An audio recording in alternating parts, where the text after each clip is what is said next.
Welcome to Cord Cutting Today for July 15th, 2019. This is the show where I break down some of the biggest stories happening in the world of cord cutting right now and give you my opinions on them. If you want to learn more about these stories, in the show notes down below I'll put a link to each story. You can read them for yourself. Come up with your own opinions. I'd love to hear from you. If you are new here, hey, do me a favor, hit that subscribe button, hit the thumbs up. It really does help us because it lets YouTube know you enjoy what we're doing, and hopefully we can help you break free from the high cost cable TV.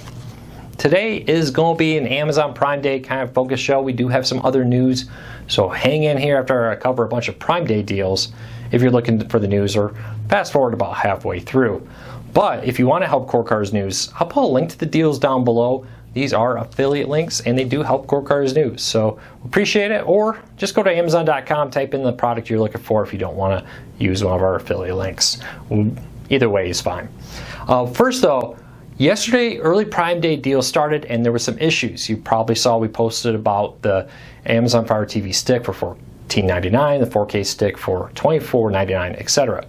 A lot of people weren't able to get that deal at first. Amazon had some website issues. I did see all the nasty comments talking about us posting deals that weren't real. They were. If you went to the Amazon deal section or Amazon Prime Day site, you would see the same deals we posted. But for some reason, Amazon had an issue. When you went to the Amazon Prime Day site, clicked on the $14.99 Fire TV stick, it would show you the full price, $39.99 one. Some people said when they added it to their cart, it gave the right price. Other people said it charged them the full price. It took Amazon quite some time to fix this one. When we reached out to Amazon, they just said they were looking into that issue. We never did get an official answer on what happened. I do know many of our readers said they were able, right off the bat yesterday, to get the deal. So good news though is if you were affected by this and not able to get the $14.99 Fire TV stick, that has been fixed right now. And hey, you know, it's a sale. It's going to go on for at least another 24 hours. So if you're watching this on the day I'm posting it, so if you missed it, just go back and reorder it. It should be able to give you the $14.99. Now, if you paid after noon Pacific yesterday, if you paid full price for a Fire TV stick, try talking to Amazon tech support or customer service. See if they will give you a refund for the difference. It doesn't hurt to try.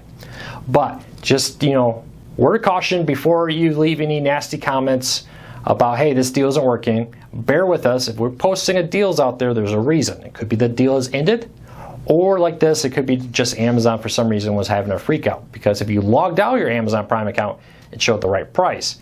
When you logged back in, it once again showed the full price deal. So I don't know what happened there, but just bear with me. We're doing our best here to cover all the deals, and trust me, we're not going to be posting bad deals if we can, whenever we can. If you think something's wrong, leave us a comment. No reason to be nasty about it. All right, let's dive into some great Amazon Prime Day deals for cord cutters. Now, I posted a full video of some of my opinions of which deals you should get. I'll put a link to that down below. But here's some new deals that have come out since I made that video. For instance, Starz, Showtime, CBS All Access, PBS Living, BritBox, and many others are half off for 3 months right now through Amazon channels. Right now, if you subscribe to these services through Amazon channels, I don't believe they're offering this through like Starz or Showtime directly. You can get it for half off for 3 months. After those 3 months, it's full price thereafter. So keep that in mind. Link in the show notes. There's maybe 10 or so streaming services, including PBS Kids and many other great ones out there. Half off, try them out. Some of them for as little as $1.99 for a full month of service. That's a lot of content for a cheap price. Now, this goes back to my whole rotating services. Maybe if you pick up Starz or Showtime or CBS All Access at half off, maybe put HBO on pause for a couple months and dig through Starz. When Starz's discount price is done, go back to Showtime or HBO or whatever one you had in the past. Shop around. Don't be afraid to jump around between services when deals like this happen. Now, one thing to remember, this is for new customers only. You have had to not have been a subscriber through Amazon Prime channels for these services. If you were, I don't believe you can get this again according to the listing. And I don't know if it counts if you were like subscribed to CBS All Access through CBS All Access. I don't know if they have a way to track that. It's worth a try though. But check that out. Let me know which one of these services would you suggest other people try out at half off for 3 months.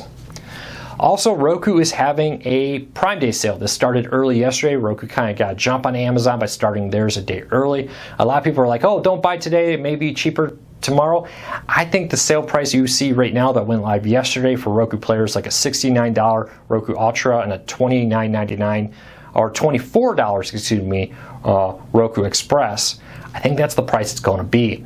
This sale seems to be good this week, but I wouldn't wait. Stock can run out, and Roku has a way when stock runs out, especially on their website, that's it. They don't give you rain checks. Amazon often does, so keep that in mind. But this is a great deal. Lowest prices since Black Friday last year. I can't guarantee these will be any cheaper at Black Friday this year, but you know, if you're looking for a Roku, I did pick up some Roku Ultras for giveaways maybe in the future. We'll see. For $69, that's a great price. Quick warning, I would encourage you to maybe spend an extra $10 or $15. For instance, the Roku Stick is $10 more than the Roku Express. Far better device, far better device. Better Wi-Fi, better processor, better remote. Everything about it is better. They both will work great, but for that extra $10, you get a much better device. If you're debating between the Stick and Stick Plus, again, spend the extra $10, $15, get the Stick Plus, or if you really can, get the Roku Ultra. My recommendation is the same for the Fire TVs. You get the Fire TV Stick is a great $14 price, but for $10 more, the Fire TV Stick 4K is a far better, far more powerful streaming player. So keep that in mind. All right, let's keep going down the rabbit hole of deals here.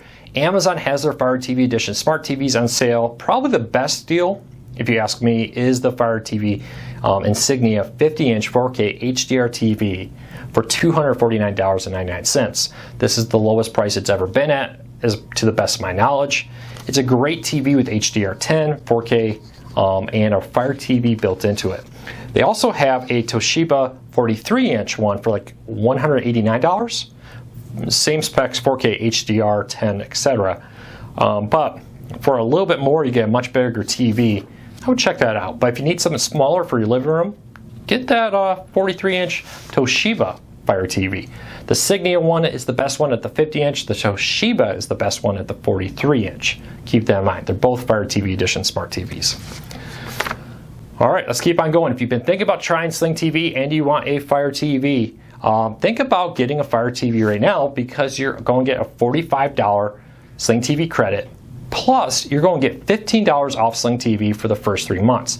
That brings Sling TV's price down to just $10 a month for the first 3 months. New customers only.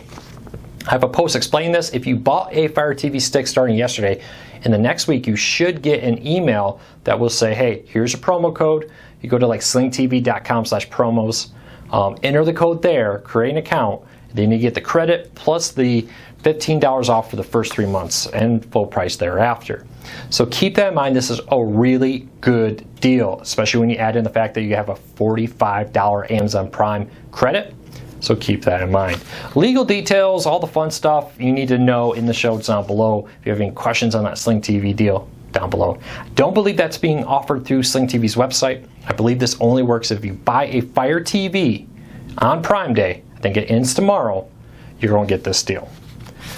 All right, 2 more deals real quick. Amazon's Fire TV Stick is on sale for $14.99 with the Sling TV credit, or you can get 2 months of HBO for free through the Amazon channels. If you buy a Fire TV Stick for $14.99, using the link in the show notes, if you go just to the regular one, it's going to try to push you to the Sling deal. It's kind of hidden where to find the HBO deal on this.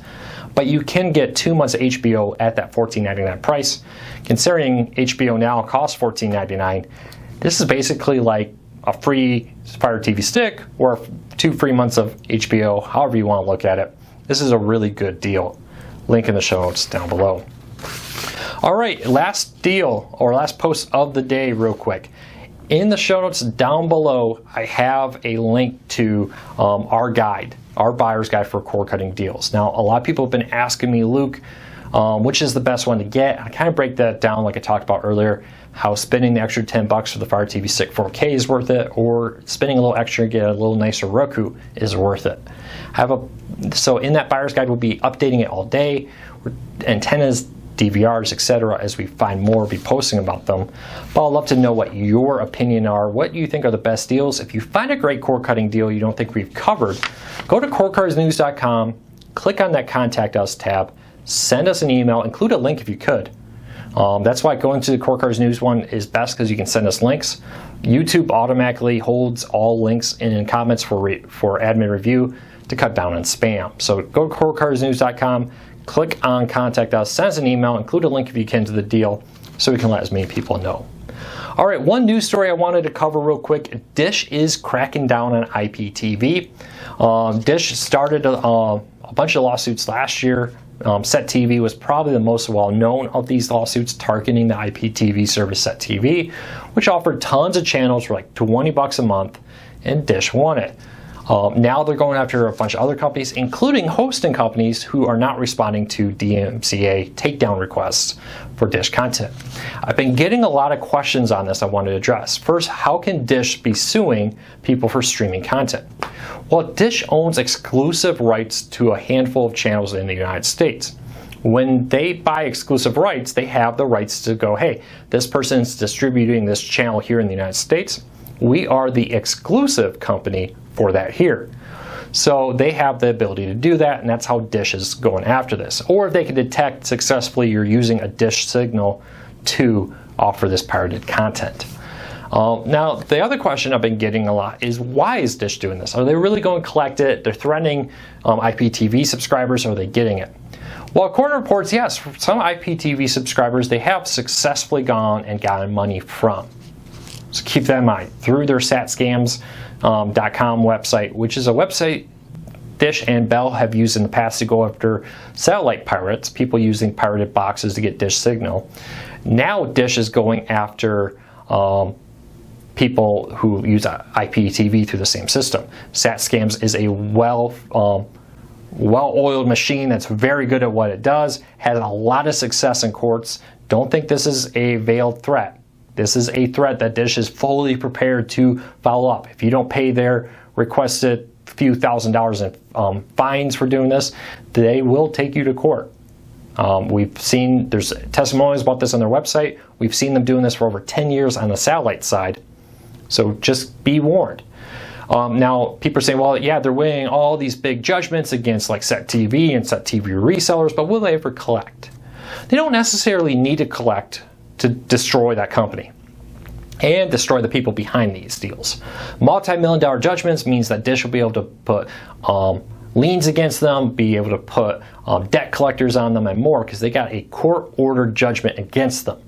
And it also is a court-ordered judgment barring them from doing this kind of stuff again, or they could face legal issues, not just civil issues, because they would be violating a court order if they did it again. So Dish is kind of a two-pronged attack here. First, they're basically destroying these people's ability to do this again by A, financially ruining them seems to be their goal. B, getting a court order says that they run a service like that again. No longer is this just a civil case.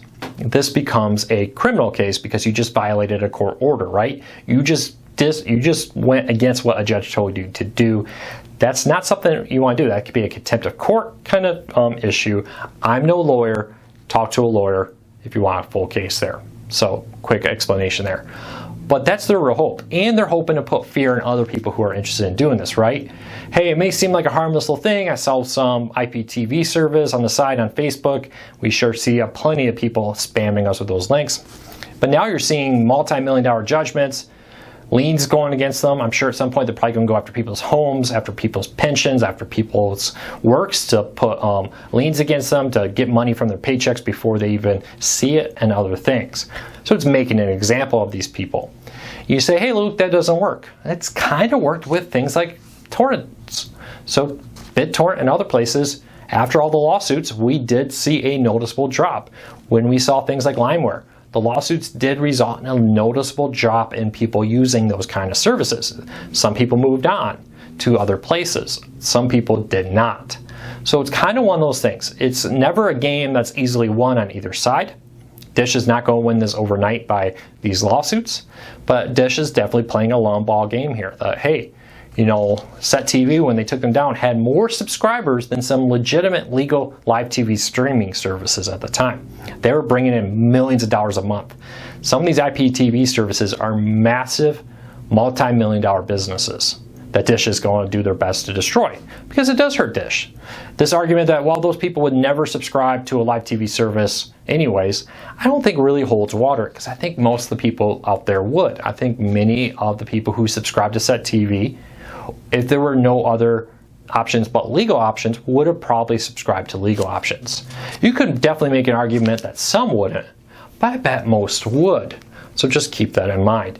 So what's their end goal here? Their end goal seems to be making an example of people, make it very difficult for them to do this again. And if Dish can, they would love to get the subscriber list for these companies, because then they can turn that over to their SatScam website, which goes after these end user people. So just keep that in mind.